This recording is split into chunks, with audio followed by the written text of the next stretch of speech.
Please welcome Derek Morgan, Executive Vice President of the Heritage Foundation.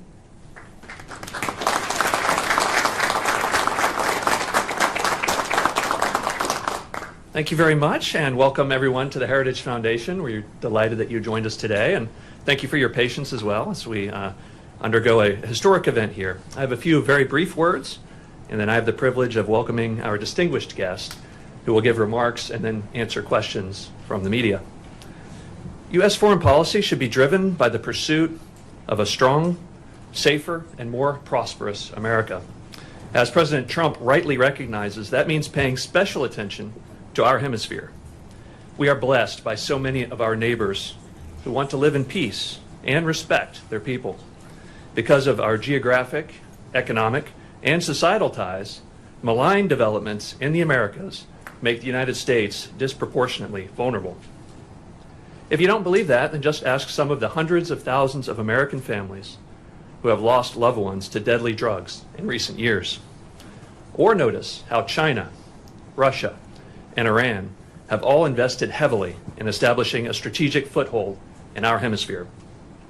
Nicolas Maduro led an anti-American socialist regime that weaponized deadly drugs, mass migration, and tren de agua against our towns and our cities.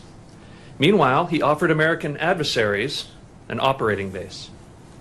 The American people, the Venezuelan people, and our entire hemisphere are far safer today because President Trump boldly sent U.S. Special Forces and the Department of Justice to capture Maduro and to bring him to justice. Securing our hemisphere also means working with our friends, our partners, and our allies. And the United States has many.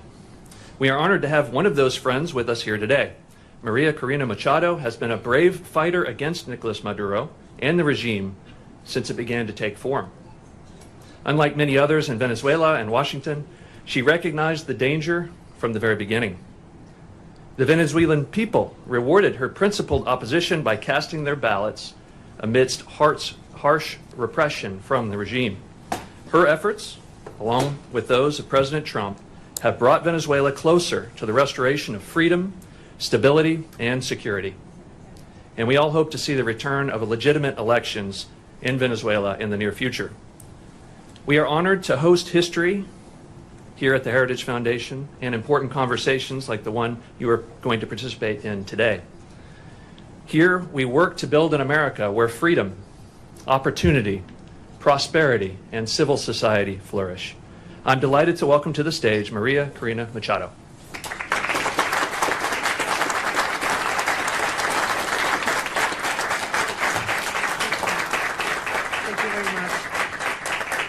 Thank you very much.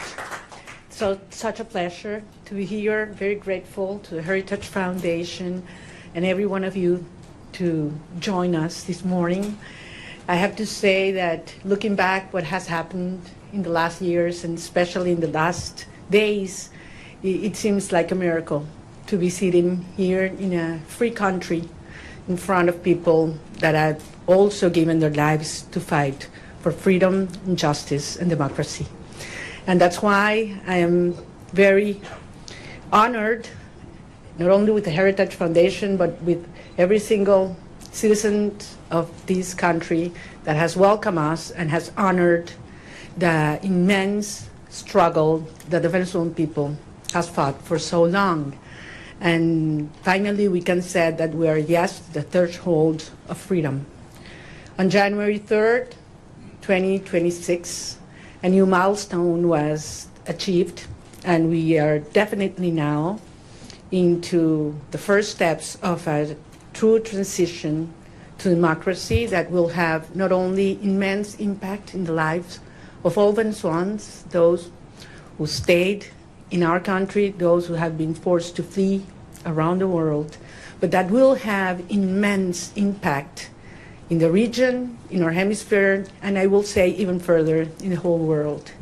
Because what we have proven is that a people determined to be free, even without resources, without money, without the free press supporting, even facing the most cruel tyranny, can prevail. because the force of conviction and the force of love is the strongest of all. I am very proud to be part of these generations of Venezuelans. Most of them have never known what it means to live in freedom or what it means to be part of democratic society, but they have risked their lives, their loved ones, everything they have, because they share that dream to live in a free country. It's all about human dignity. It's all about justice. It's all about love. And it's love for our children, love for our country, and love for freedom that has brought us here. Now we face a very complex and delicate process. And as Venezuelans, we are absolutely grateful to President Trump, his team, his administration, and the people of the United States, because it took a lot of courage to do what he did. And he did it, yes, on behalf of the American people, but also because he cares for the people of Venezuela. And he told me that yesterday. And I think that was the most important message I can bring back to my country. Tell the Venezuelan people that the American people and the President of the United States truly cares for the life, the well-being, and the future. I'm certainly talking about our political prisoners and all those who have been persecuted, those who are all today in exile. But I'm also talking about those children that are growing without their mothers because they had to flee to send food back, that are growing without education because public schooling in Venezuela works 2 days a week because teachers earn $1 a day and they need to get other jobs in order to eat, that are growing without health and food. And we have the generation that is suffering the highest levels of malnutrition in a century. That's our children right now. And it is because of them. It's because of saving lives that we're doing what we're doing right now. And that's why we're going to win. And the only thing I want to assure the Venezuelan people is that Venezuela is going to be free, and that's going to be achieved with the support of the people of the United States and the President, Donald Trump of the United States. So I'm very grateful to be here. We're facing challenging times ahead. We are prepared to do what it takes as a legitimate government. Edmundo González Urrutia and I have been in communication permanently all these days, and we feel not only with a mandate from the Venezuelan people, and that's why I'm here, and that's why I convey to the President of the United States, but also a huge task in front of us to prepare with other teams around the world and in Venezuela to take over government when the right time arrives. So thank you very much, and I'm more than willing to hear your questions now. So I believe there is a procedure that has been designed, so because we thought there might be some interest today. Thank you very much. It's an honor to have you, Ms. Machado. I'm going to start off with a question, and then we're going to open it up to the press. My question to you, Ms. Machado, is, I mean, you know the Venezuelan people more than anyone, and that's apparent from the very... You know the Venezuelan people more than anyone, and that's apparent from the very strong support that they've shown for you time and time again. I wonder if you could tell us a little bit about, I mean, as you know, your country has been destroyed by socialism, Cuba, Russia, and Iran looting your nation, your wealth. Do you see, and the primary victim of this has been the Venezuelan people, do you see a future in which, at all possible, where a free and fair election and return to democracy in Venezuela restores anything but a strong, staunched U.S. ally and a country that leaves behind the shackles of socialism? Well, thank you very much. Can you hear me? I'm like hearing like an echo here. Yeah. We hear you. It's fine? Okay. Well, I'm very glad, no, there's a problem with an echo, right? Yes. The different microphone. Did you answer at the podium? Yes. No, please.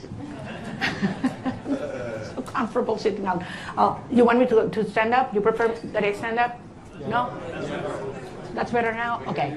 Look, I'm very glad we start with this issue because I understand that there are many concerns regarding the transition in Venezuela and compared to previous events in all parts of the world. And I always insist in the difference between what is today compared to Middle East countries that went through change in governments or regimes.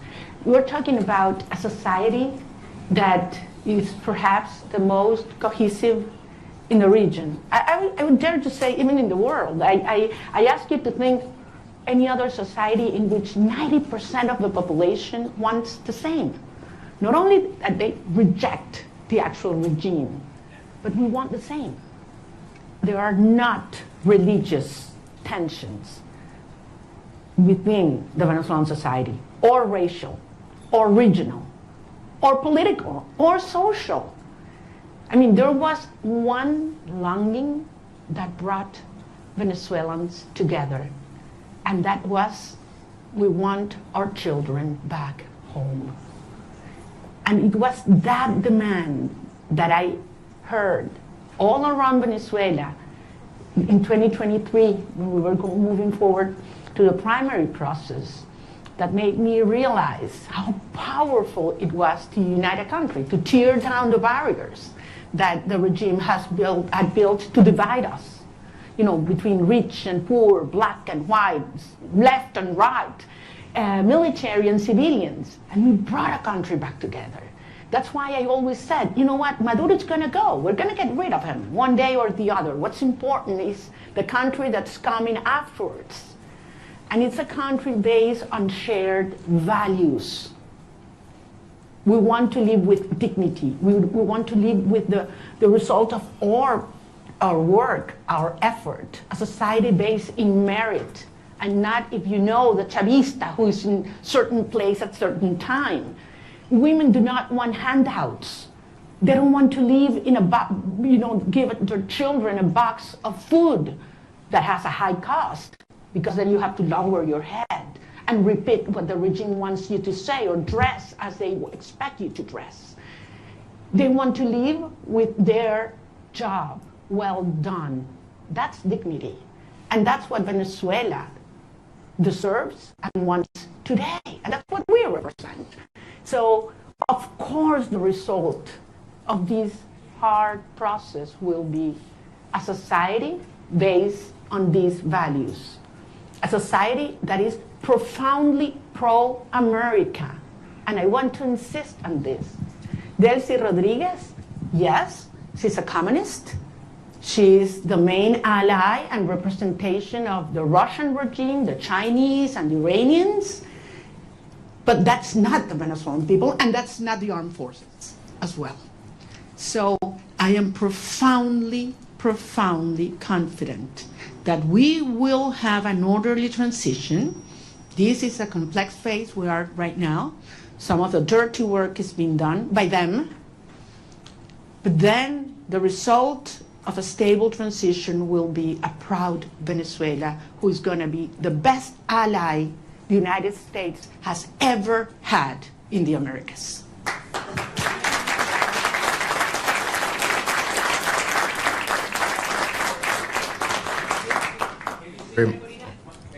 We're going to have a person come up and... Sorry for that. I'm gonna leave. Thank you very much. Hi, thank you very much for coming. I realize there's a lot of interest. We're going to try to get to every question. I'm going to go through a list. There's outlets that have more than one reporter accredited, so I would like to please ask you to raise your hand so we can get one of our kind staff to bring the microphone to you as I call you out. Julio Vaqueiro from Telemundo, please. Hola, Julio. Hola María Corina, qué gusto verte aquí en Washington, D.C. El presidente Donald Trump, su gobierno, está hablando y trabajando con Delcy Rodríguez, así lo han dicho ellos. Usted le dio el Premio Nobel de la Paz al presidente Trump en su encuentro ayer. ¿Qué le dio el presidente a usted? ¿Un reconocimiento de su legitimidad como opositora con el mandato de encabezar esta transición en Venezuela? Gracias, Julio. Yo no vine a buscar nada para mí. Vengo aquí en representación del pueblo de Venezuela que eligió a Edmundo González Urrutia como presidente electo. Phone down. Put your phone down. Put the phone down. ¿A que lo baje? No, no. Ah, los teléfonos, ok. Entonces, repito, yo vine en representación del pueblo de Venezuela, que nos dio un mandato. Primero el 22 de octubre del 2023. Ay, no. Vamos a cambiar la persona que tiene el audio porque... Ya va, chicos, un minuto. Vamos a ¿se escucha bien o no? Cambiamos Que vamos a cambiarlo.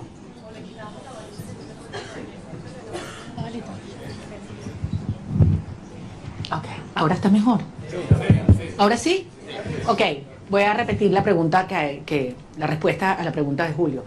Les decía, yo vine a reunirme con el presidente de los Estados Unidos en representación del pueblo de Venezuela, que nos dio un mandato. El 22 de octubre del 2023, cuando yo recibí más del 92% de los votos en las primarias, y el 28 de julio de 2024, cuando Edmundo González Urrutia, en las condiciones más extremas y fraudulentas, recibió el 67% de los votos de los venezolanos, y lo probamos, Vine a recibir de parte de él un mensaje para los venezolanos, y es la seguridad de que contamos con los Estados Unidos para avanzar en una ruta donde se haga respetar la soberanía nacional, la libertad, la democracia y la justicia. Hay un proceso muy complejo en marcha, lo sabemos, pero se están dando pasos. Evidentemente, para los venezolanos es una situación cada día, para muchos venezolanos de vida o muerte, y ahí hay una enorme urgencia ética. Pero entendemos que este es un proceso complejo al cual nosotros somos parte y queremos y estamos contribuyendo. Gracias. Nick Schifrin from PBS, please. Hola, Maria Corina. Thank you so much. It's great to see you in person after seeing you virtually for the last few years. Two questions, if I could, similar to what you just answered, but in English. You had a very good meeting with the president yesterday, but he still maintains a positive relationship and positive language about Delcy Rodriguez.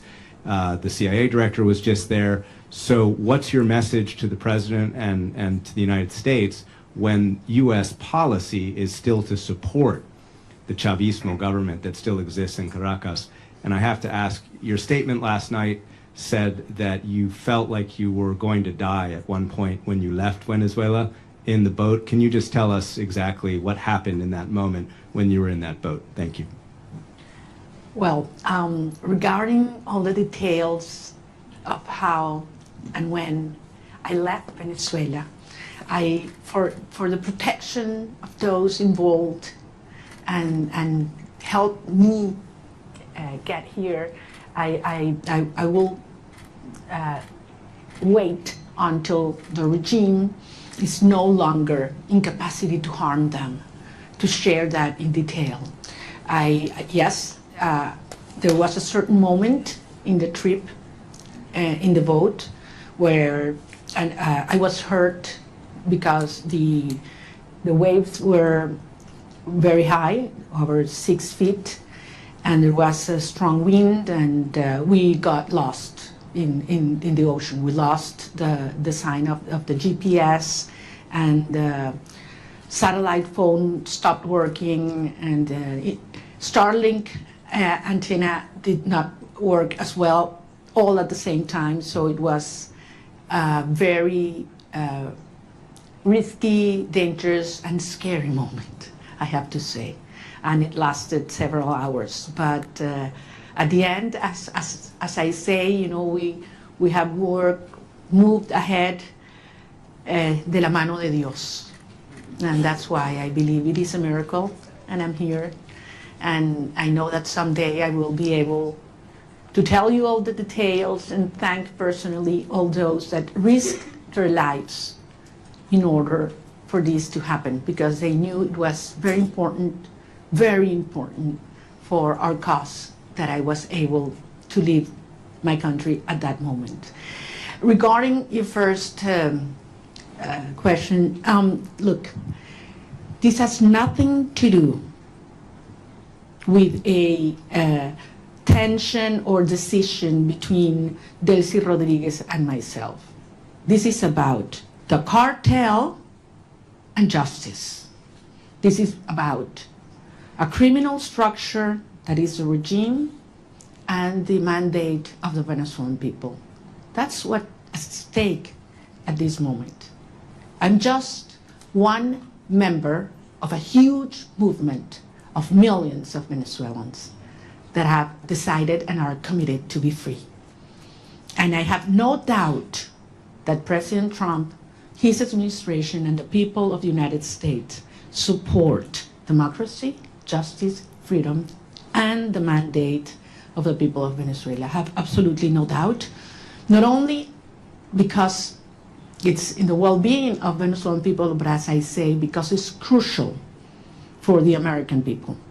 The United States today is a safer nation after January 3rd. And once the regime is out and the transition is accomplished, the United States will not only be a safer nation, but one that will have more prosperity and strength in our hemisphere. Can we get Eric Martin from Bloomberg, please?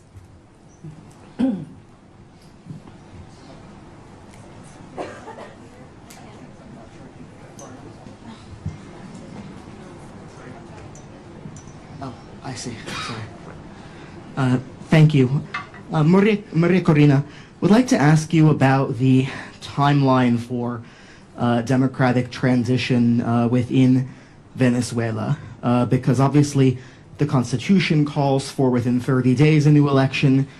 You've already been recognized by a number of countries, including the US in 2024, Edmundo Gonzalez as having won that election, and accusations that the election was stolen by the Maduro regime. As you've mentioned, you overwhelmingly won the primary in 2023. Do you have an expectation, is your expectation that the next step in this process would be a new election in Venezuela? Do you expect that to happen in 2026? Or what does the roadmap look like from getting from today's government by Delcy Rodriguez, the government de facto that is in control, to a democratically elected government? Thank you. Thank you. Thank you, Eric. Well, if the Venezuelan Constitution were respected, we wouldn't have 1,000 political prisoners. We wouldn't have 9 million people, fleeing and living around the country. We wouldn't have our president-elect exiled in Madrid. I mean, he would have taken power on January 9, 2024. So 2025, sorry. So we realize that there's no rule of law in Venezuela. I don't know actually if you're aware, Venezuela is currently in the last place globally in terms of rule of law. Out of 142 countries that have been evaluated by the World Justice Project, Venezuela is in place 142. So much for the Constitution. At the end, it is a matter of strength, and that was what made this process, starting on January 3rd, happened. I mean, that was the main difference. The regime realized that they are facing the strength of the people organized, but mostly, in this last phase, the strength of the democratic allies that are concerned about the structure of the regime, of the criminal regime in Venezuela. So this is a process that has several phases. We are in one that it's complex, as I said, in which the regime is forced to dismantle themselves.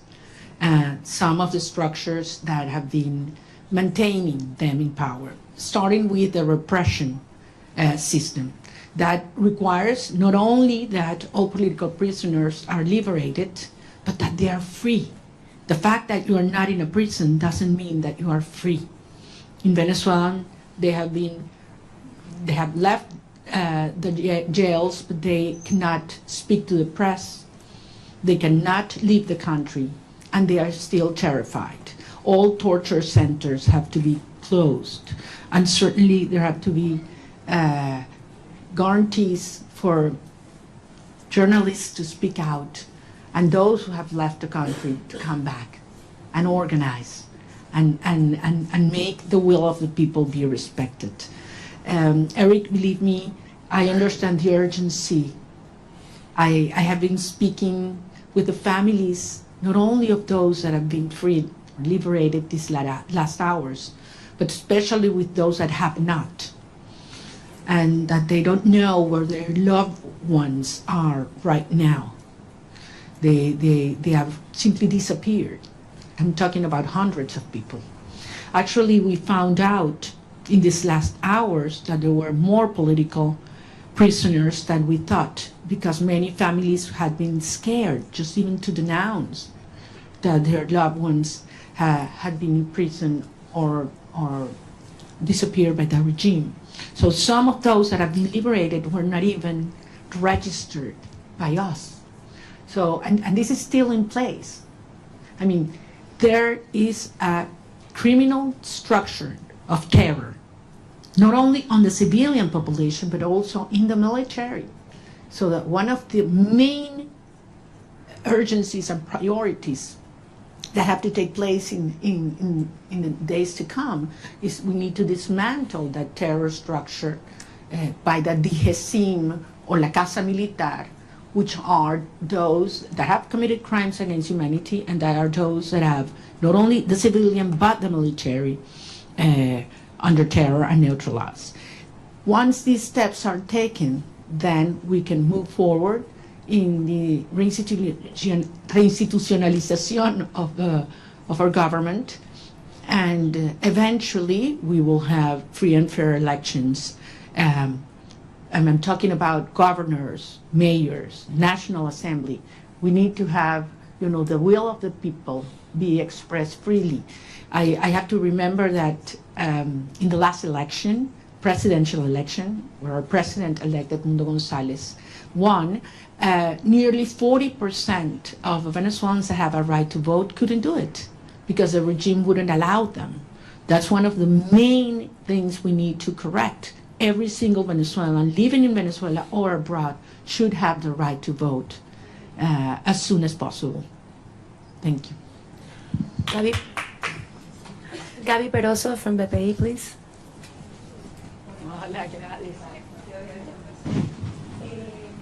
I'm sorry. Gracias.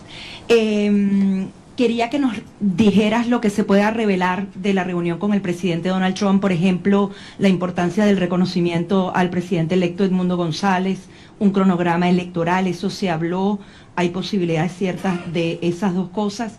Y en segundo lugar, una pregunta que se hacen los venezolanos, tu retorno a Venezuela, saliste con condiciones distintas, ahora Estados Unidos también está involucrado en eso. También se habló de eso con el presidente Donald Trump, la conveniencia que vuelvas o no, y para poner lapsos a Carnaval, Semana Santa, ¿cómo lo podemos medir? Porque los venezolanos se lo preguntan. Gracias. Gracias, Gladys, te entiendo, porque como lo dije antes en inglés, para nosotros es un tema de vida o muerte. Miles de venezolanos cada día que pasa. Es una tortura, es una tragedia, y es un tema de la urgencia ética asociada a poder realmente iniciar un proceso de reconstrucción del país y que regresen los venezolanos que se han ido. Como ustedes comprenderán, los detalles de la conversación con el presidente no lo voy a hacer público, es parte, por eso fue una conversación privada, y yo soy rigurosamente respetuosa de los términos de cada conversación. Sí, porque esto depende de lo que yo dije y que además lo he dicho públicamente, voy a decirles que por supuesto que insistí en mi deseo de regresar a Venezuela lo antes posible, y lo voy a hacer. voy a regresar a Venezuela lo antes posible. Y evidentemente fue un tema que discutimos y todo lo que ello implica, pero no soy solo yo. Son millones de venezolanos, otros compañeros, líderes políticos de otros partidos que también quieren hacerlo. Incluso ayer algunos senadores hablaban de ir a Venezuela, lo dijeron públicamente, lo declararon, y bueno, quizás hasta podemos ir juntos. Es decir, yo creo que hay mucha gente en el mundo preparándose para ir a Venezuela, porque sabemos que este es un proceso irreversible. Puede tomar un día más, puede tomar un día menos, puede haber alguna fase que no nos la habíamos previsto o que no nos gusta. Eso es verdad, es un proceso tremendamente complejo, desmontando una estructura que tiene 27 años en el poder, destruyendo todo, aliados con los rusos, con el régimen iraní, entregando nuestras riquezas a China, ofreciendo el territorio venezolano para que opere Hezbollah, Hamas, los carteles de la droga, la guerrilla colombiana. Todo ha entrado, persiguiendo a la sociedad, acabando con nuestras instituciones. Y no pudieron. Tenido toda la plata del mundo. Por aquí tenía yo la cifra de lo que fue, lo que le ha entregado el régimen chavista desde el 99 hasta este año en petróleo venezolano regalado a Cuba. Estamos hablando cerca de 5 billones de barriles de petróleo. Es una cifra monumental, regalada. Entonces a mí no me vengan a decir que quién se está agarrando el petróleo en Venezuela en este momento. O sea, han saqueado Venezuela. Y aún así el país está de pie, decidido, unido, y pueden tener la seguridad que nosotros vamos a convertir a Venezuela, ahora sí, en el milagro latinoamericano.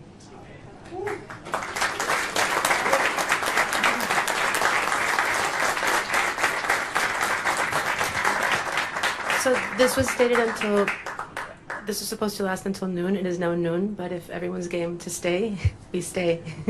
Paolo Mastrolli from La Repubblica, please.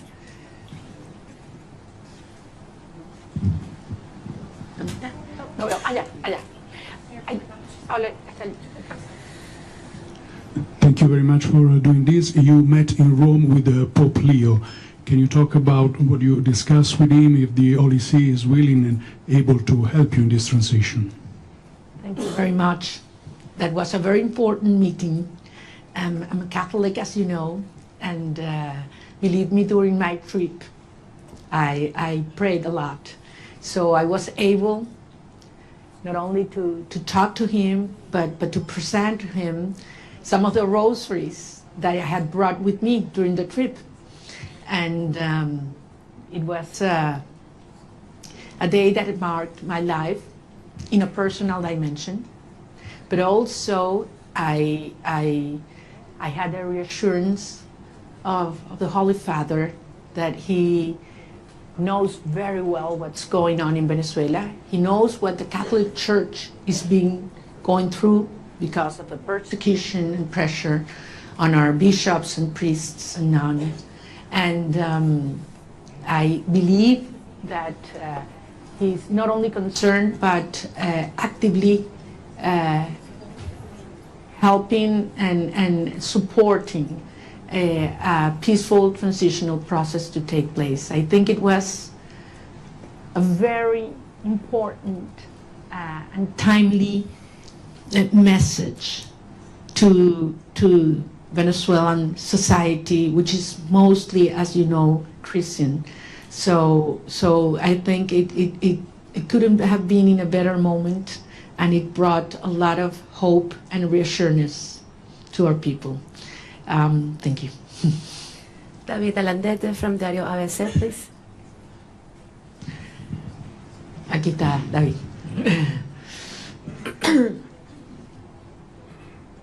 Tú no me vas a hacer preguntas porque tú sabes más que yo. No, no me digas eso. Yo me entero de todos los detalles de mis reuniones por ti, entonces. Ok, sorry about that. No, te pregunto en español. Dale, David. Ok, muchas gracias. Quería hacerte dos preguntas y muchísimas gracias por hacer esto. Es genial poder vernos, que no sea virtualmente.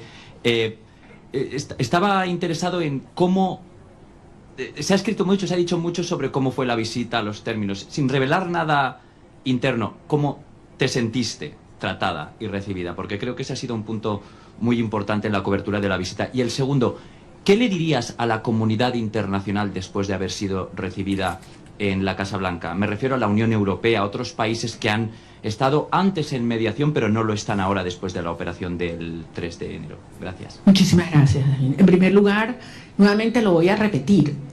Yo no estaba allí como un individuo, yo estoy allí en representación del pueblo de Venezuela. Nosotros representamos al pueblo de Venezuela. Ganamos apabullantemente, no una, 2 elecciones. Y el mundo entero lo sabe. Estamos allí en representación de un pueblo que ha dado su vida para vivir en libertad. Y que no vamos a descansar hasta lograrlo. O sea, Venezuela va a ser libre, que nadie lo dude. Y esto va a ocurrir gracias al apoyo que hemos recibido del presidente Donald Trump. Y así lo digo con todas sus letras, y así lo dije ayer en el Senado, en frente de senadores de ambos partidos, a quienes les agradezco profundamente su presencia, porque si hay algo que ha unido al pueblo de los Estados Unidos es la causa por la libertad de Venezuela. Y así queremos que siga siendo, porque el pueblo de los Estados Unidos entiende cómo la libertad de Venezuela afecta a todo el hemisferio. Indiscutiblemente para los venezolanos es un tema existencial, pero es un tema prioritario. Yo sentí un enorme respeto hacia el pueblo de Venezuela ayer, cuando entramos a la oficina oval. Y no sé cuánto iba a durar la reunión, pero la verdad es que sentí que pasaba el tiempo, podíamos conversar de todos los temas con absoluta honestidad, crudeza. Bueno, ustedes me conocen como yo soy, yo digo lo que siento, lo que pienso, y con mucho respeto, sin lugar a dudas. Estoy nada más y nada menos que en la oficina del presidente de los Estados Unidos, frente al presidente de los Estados Unidos, pero consciente de la responsabilidad de este momento único. Y salí de allí, y se lo decía anoche en una entrevista que grabé con Rachel Campos, le decía, me impactó la preocupación que él me transmitía sobre la situación de los venezolanos hoy. Cómo están los niños, cómo están los jóvenes, cómo están los ancianos, cómo está el sistema de salud, cómo está el sistema de educación, cómo están las familias, qué planes tenemos. O sea, yo creo que quizás públicamente se da a conocer más las preocupaciones por temas económicos, energéticos, etc. Pero yo ahí pude tener una conversación con un ser humano que le duele lo que están viviendo los venezolanos, que le preocupa y que está genuinamente comprometido con su bienestar. Por eso yo salí realmente convencida de que lo que necesitamos para sumar a toda la fuerza y la organización adentro en un genuino liderazgo global está en la Casa Blanca, y creo que servirá de ejemplo para aquellos líderes globales o mundiales que no han tenido la determinación de llamar las cosas por su nombre, porque todos lo saben. A estas alturas no hay excusas. Están los informes de Naciones Unidas y el Fact-Finding Mission, donde se demuestran los crímenes de lesa humanidad que ha cometido Nicolás Maduro, Delcy Rodríguez, Diosdado Cabello, Vladimir Padrino López. Eso está allí, con nombre y apellido, testimonios desgarradores. Entonces no hay excusa para ignorar el terrorismo de Estado, como ha calificado la Comisión Interamericana de Derechos Humanos. Más allá de todos los crímenes de corrupción, narcotráfico, tráfico de seres humanos, de armas, todo lo que sabemos que sigue ocurriendo en Venezuela. Es que yo salí emocionada y con una gran responsabilidad, desde luego, para los tiempos por venir. Maxine Wallace, Washington Post, please.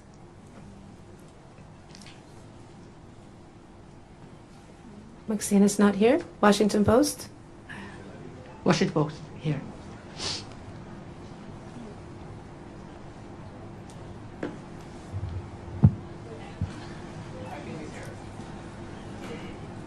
No Washington Post? Okay. Then let's go with Carla Angola, please. She's right next to you. Thank you. Ok, perdón. ¿Cómo estás, María Corina?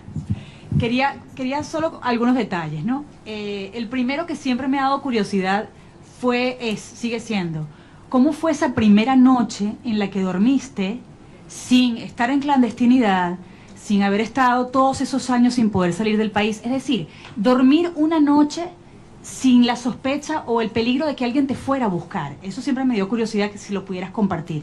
Y después en esa reunión, ¿pudiste conocer cómo te vas a involucrar? Porque el presidente lo dijo en algún momento, que tú vas a estar involucrada en alguna de las fases. ¿Pudiste descubrirlo en esa reunión? ¿Nos puedes dar alguna seña de cómo vas a estar involucrada y en qué fase? Y tercero, si pudieras decirnos si tú crees que Delcy Rodríguez, con ese perfil de miembro del cartel, de criminal de lesa humanidad, pudiera tener las credenciales para ser una candidata a la presidencia, si es que ella va a tener permitido eso con todo ese prontuario, si ella de verdad crees que debería o va a poder participar en esa futura elección justa y libre de la que estás hablando. Bueno, tú me conoces bien, querida Carla, yo no voy a especular. Yo voy a hablar solamente sobre los hechos y aquellos que además me puedo dar fe. En primer lugar, de la señora Delcy Rodríguez, creo que la justicia de los Estados Unidos tiene suficiente información, y la justicia internacional. Solamente les recuerdo que no solamente es ideológicamente comunista y muy fanatizada, pero además ha sido, como en el cargo de vicepresidente, quien ha supervisado y ejecutado todo el proceso de represión en Venezuela. Es decir, los centros de tortura están bajo su dirección y han estado bajo su dirección. Es responsable directa. Además, ha sido parte del diseño de bypassear las sanciones de los Estados Unidos, la justicia de los Estados Unidos, para poder obtener y seguir haciendo transacciones financieras con países que son enemigos de los Estados Unidos. Entonces, queda muy claro cuál ha sido y cuál es su perfil. Y con relación al rol que vamos a tener el gobierno electo en estos próximos pasos, es algo que no hay que descubrir, es algo que hay que construir. Y ayer dimos un paso y evidentemente es algo que está en diseño, en construcción, y veremos día a día cómo va ocurriendo. Como yo se los decía siempre a los venezolanos, it's one day at a time. Ya estamos en una fase que es 1 hour at a time. Y como son las cosas en Venezuela, ya ustedes saben cuál va a ser lo próximo, ¿no? Entonces aquí nadie se aburre en materia de la dinámica en Venezuela, porque están pasando muchas cosas. Y muchas veces, y yo sé que tú lo dijiste una vez, creo que David también, que cuando yo estoy más callada es cuando más duro estamos trabajando. Entonces sí les pido en ese sentido, y yo sé que los venezolanos tienen profunda confianza. Miren a dónde hemos llegado. Con relación, me meten mis temas personales, y estos son los que más me cuestan, a lo que fue la salida, lo único que les puedo decir es que yo no dormí esa primera noche. Yo primero tenía 16 meses en los cuales cada ruido que ocurría, sonaba algo, inmediatamente me despertaba. O sea, tenía 16. Y esa sensación de que puedes dormir en paz, segura, de que un ruido no implica una amenaza, es algo que toma un tiempo procesarlo. Yo me levanto algunas veces y no estoy sola. Abro los ojos y puedo abrir la ventana, ¿no? Son cosas que quizás para muchas personas son take for granted, ¿no? Hay que vivir esto para valorar la libertad. Y la verdad es que si hay algo que yo tengo que hacer es darle las gracias y pedirle perdón a mi familia, porque hay que ver lo que esta experiencia les ha traído, ¿no? A todos, a las familias de todos los que estamos involucrados en esta causa, ¿no? No es solo la mía.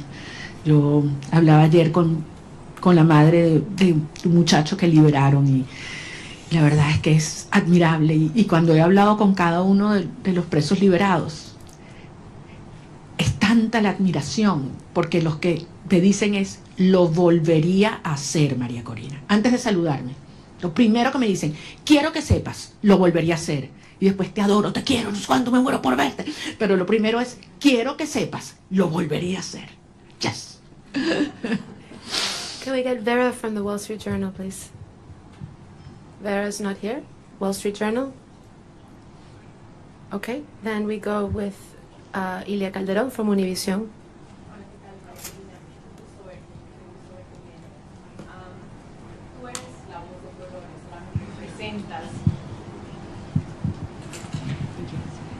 Tú eres la voz del pueblo venezolano y representas al pueblo venezolano. Delcy Rodríguez está en este momento al frente del gobierno de Venezuela.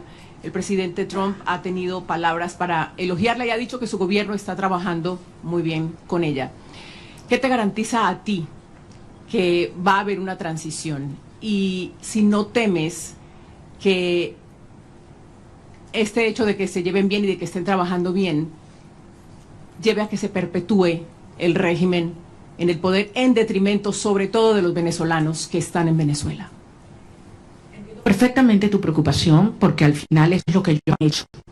Pero recordemos, 17 iniciativas de diálogo.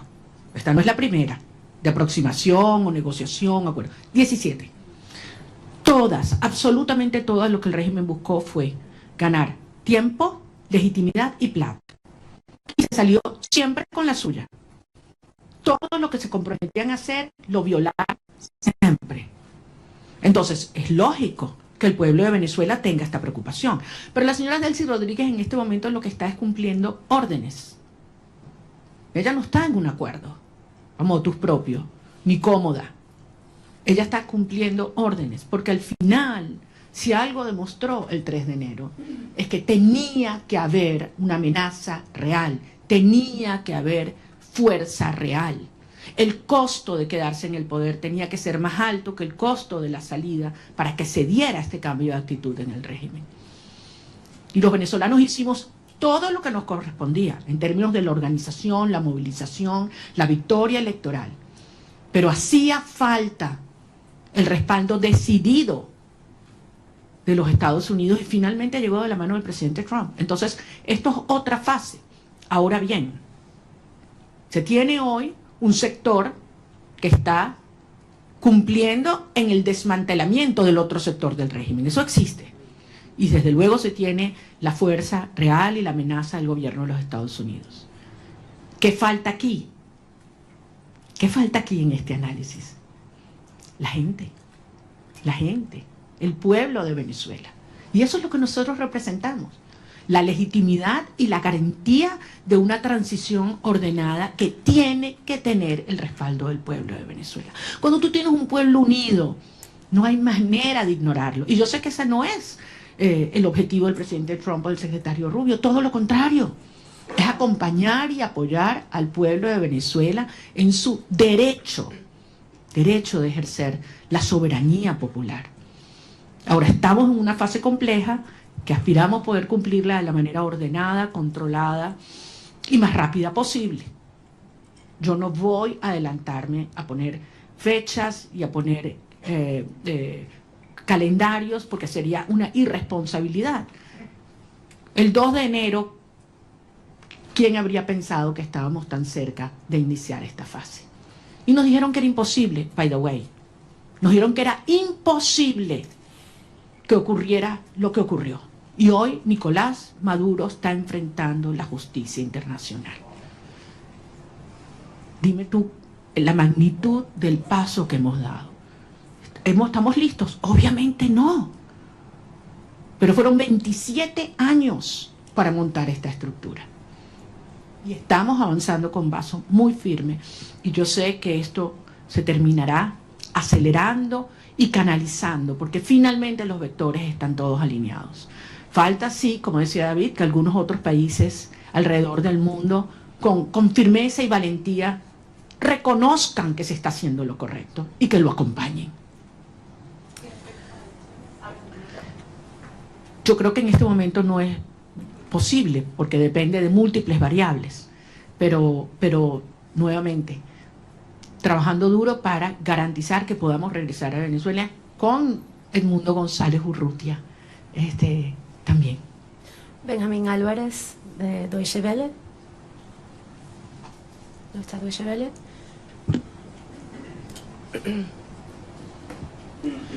Muchas gracias. Una pregunta refiriéndome a lo que acaba de mencionar de que Delcy Rodríguez está recibiendo órdenes y no está cooperando con la administración Trump.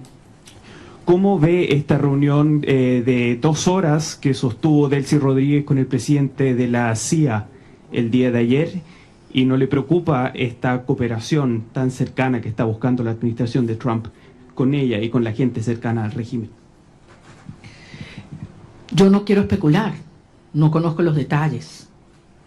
Ahora, si los Estados Unidos obtienen la información que necesita por parte de esta señora, yo creo que ese es el tipo de cooperación que nosotros esperamos, sin duda, y nos conviene, sin duda. Yo entiendo que para muchas personas esta es una situación difícil de entender. Para muchos venezolanos quisiéramos que esto evolucionara realmente de una manera más rápida y trabajaremos para que así sea. Pero desde luego, pocas personas tienen tanta información sobre la estructura criminal de la tiranía como quien fue parte de su diseño. Así que sin duda tiene información que le debe ser de altísimo valor al director de la CIA. We're going to take a couple of questions in English. Eric from Politico, are you here? Please.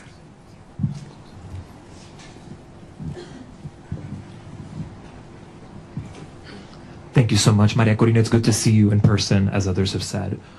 Today, Venezuela accepted its first deportation flight since the operation on January 3rd. It followed a month of pauses. There's been some worry that Rodriguez could use migration cooperation with the United States as a way to defray pressure to go towards elections or to dismantle criminal networks in the country. Do you share those concerns that she could use an issue that is very central to this administration's foreign policy? Thank you very much. We all know how this regime weaponized migration against several countries, not only the United States. And migration in Venezuela was designed by the regime. Wasn't, just spontaneously happened. It was designed by them. And certainly they've tried to use our people as a trade bargain, trade to which is very, very painful. But I think everybody knows that the only way that we can have people on their own means, and talking hundreds of thousands coming back, is given the Venezuelan people the hope, the certainty that we will have a democratic future and security in our country. It's not a matter of having all economic problems solved. People are willing to go back to be part of the solution. But if they have, hope that we will have a freedom and democracy in the future. So I think it is clearly in the best interest of the United States and those that are concerned about migration to have a transition take place as soon as possible, because you will see millions coming back home. I have several accredited journalists from the AP. I don't know who wants to take the question. Josh Goodman from Associated Press. Hi, Maria Corina. Thank you. Lots of questions still about the meeting yesterday with President Trump. I just have 3 specific ones. Did you urge him to seek the arrest of Diosdado Cabello? Did you urge him not to meet with Delcy Rodriguez, as he's indicated he would? And did you urge him to not allow Delcy Rodriguez to reopen the Venezuelan embassy in Washington? Those are 3 specifics. Want to know what your position on those are. Thanks. Well, I think I don't need to urge the president of specific things. I think it's very clear what has to be done right now. We exchange views about the implications of several actions. And I just want to tell you that I was very impressed of the degree of information he has, how closely he follows the situation in Venezuela, and how much he's concerned about the well-being of our people. Certainly we did talk about the political prisoners and their families, and the importance to stop repression from the root in Venezuela right now, because you cannot talk of a transition even in its first steps if there's still repression in our nation. The Daily Signal.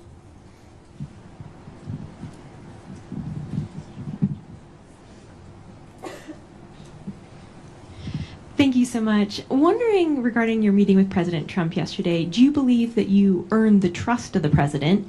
And did you all specifically talk about a transition of power in Venezuela in which you would become president? Thank you. Point again, this is not about me. It is about the will of the people. And we certainly talk about how popular sovereignty has been expressed in Venezuela, and absolutely terrible conditions in which we did, and how the regime stole that result. And I think he can certainly relate to that. So I believe that the point here is Venezuela has decided as a nation to be united first, to unite back again, and to fight for a right to be free. And he understands the moment and the implication for I would say the whole hemisphere. We talked, and I would say this, I know you can imagine that about other countries, and specifically about Cuba and the implications of a transition to democracy in Venezuela, what would mean to Cuba. And I insisted in something I've said many times, that I believe that for the first time in history, we will have the Americas free of communism, dictatorship, and narco-terrorism, for the first time in history. And that's what's already happening. Sometimes you are so immersed in processes that, it's hard to understand the implication. The geopolitical and historic implications. Imagine what this will mean to have these dictatorships finally gone in Venezuela, in Cuba, and Nicaragua. I mean, this is equivalent to the fall of the Berlin Wall in the Americas.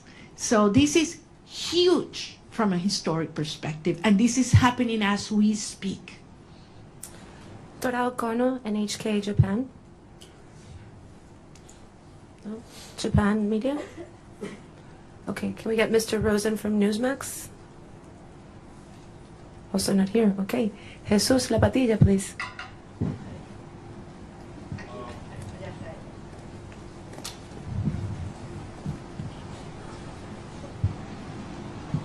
Okay.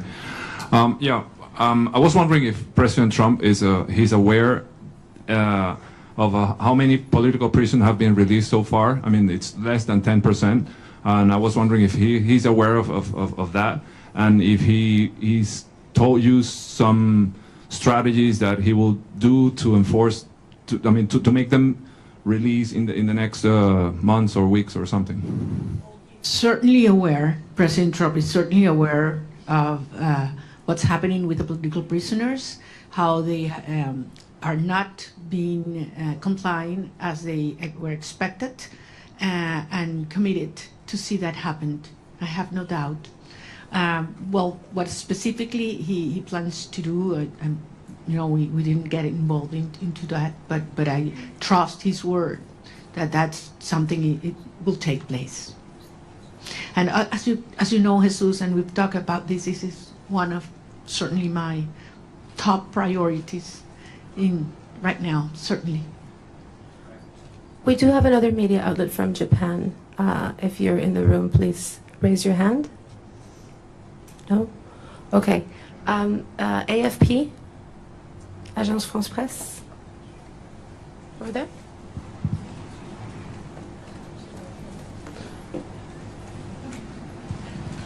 Sí, gracias. Gracias por la rueda de prensa. Señora Machado, quisiera saber, usted dice que es un proceso complejo, ¿cuál es la primera prioridad? Ahora que salga de Washington, ¿qué es lo primero que quiere negociar o ver de parte del gobierno de Estados Unidos? Mi prioridad ¿A título personal o para los Estados Unidos? Bueno, en términos de esta fase hay que terminar de desmontar la represión. Insisto, no es solamente que una persona pueda salir de la cárcel, es que sea libre y que se detenga la puerta, lo que se llama la puerta giratoria en Venezuela.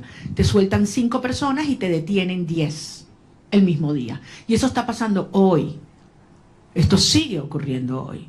Y entre otras cosas, les recuerdo que la estructura del poder en Venezuela no es monolítica y no es jerárquica, es heterárquica. Por eso la propia señora Delcy Rodríguez no tiene control. Cuando dicen que controla las Fuerzas Armadas, no controla las Fuerzas Armadas. Ella lo que controla es la estructura represiva que tiene anulada las Fuerzas Armadas, que en este momento es el DGCIM, y también la Casa Militar, en la cual también tiene gran control Diosdado Cabello, con enormes tensiones en el alto mando militar. Las Fuerzas Armadas, en más del 80%, están con nosotros. Si no, no hubiéramos obtenido las actas el 28 de julio. Eso es algo que el régimen lo sabe. Nicolás Maduro estaba protegido ¿por quiénes? ¿Venezolanos? No confía en los venezolanos. Él sabe que las Fuerzas Armadas repudian este sistema tanto como el resto de los ciudadanos de nuestro país. Pero las Fuerzas Armadas están amarradas, neutralizadas, aterrorizadas por la estructura represiva del DGCIM. Y esa es la estructura criminal que hay que terminar de desmontar. Una vez que eliminamos el factor represión en Venezuela, ¿cuánto dura el régimen? ¿Cuánto dura el régimen? Es lo único que les queda, es el terror. Es lo único que les queda, es el terror. Entonces, estamos en esa fase, esa es la prioridad. Y veremos entonces cómo avanzaremos en la reinstitucionalización del país hasta llegar a un proceso de legitimación de todas las autoridades democráticas. Pero les digo, al final hay algunas cosas que Delcy Rodríguez podrá entregar, obligada por la fuerza, porque le tiene terror al presidente Trump, ahí no hay ninguna duda. Pero hay cosas que jamás podrá Delcy Rodríguez, ni ninguna de los miembros de la estructura criminal proveer. Confianza, Estado de Derecho, reencuentro, participación y apoyo ciudadano. Jamás, jamás. Por lo tanto, esto no es sostenible y ella lo sabe. Y por eso vamos avanzando en una fase delicada, un día a la vez, pero con una sola misión, con un solo propósito, y es lograr la verdadera instauración de la democracia y la libertad en Venezuela para que puedan regresar nuestros hijos y todos los venezolanos a casa. Muchísimas gracias. One last question for Mr. Bernalete. Martín Noticias, please.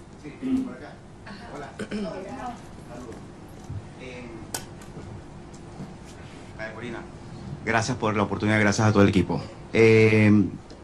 Conversación que tenga prevista con el secretario Marco Rubio en virtud de recapitular un poco la orientación diplomática entre Venezuela y el gobierno de Estados Unidos, y hay alguna aclaratoria con los términos de cooperación energética entre Estados Unidos, dado que el secretario del Departamento de Energía dijo que hasta 2 años podría ser el control del petróleo en Venezuela.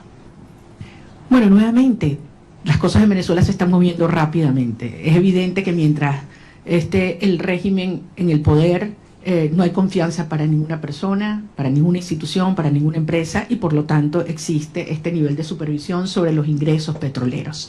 Pero la transición en Venezuela, y como mismo dijo el secretario de Estado, las fases se solapan y esto puede acelerarse enormemente. Yo voy a tener varias reuniones en Washington y en otras ciudades sobre las cuales en su momento informaré. Prefiero no hacerlo desde ahora. Yo sé que ustedes entienden, por respeto a las agendas y a los acuerdos con mis interlocutores. Pero en todo caso, quiero darles las gracias. Créanme que es toda una experiencia interactuar con periodistas que pueden libremente decir lo que piensan, hacer las preguntas que les salen del alma y no las que les imponen, y poderlos ver a la cara con un backing que no sea blanco. Y con el orgullo de decirles que lo que viene enorme. Y que así como Venezuela hace 200 años fue el foco de la lucha por la libertad y la liberación de nuestra región, una vez más el futuro de la región de América Latina se está luchando en el suelo venezolano. Y yo voy a regresar lo antes posible. Espero que muchos de ustedes puedan hacerlo conmigo también. Muchas gracias. Gracias.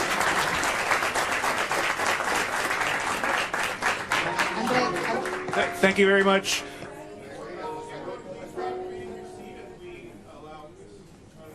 To file out, and then we'll all orderly come out the back. But thank you very much. Let's welcome or thank Ms. Machado for her time.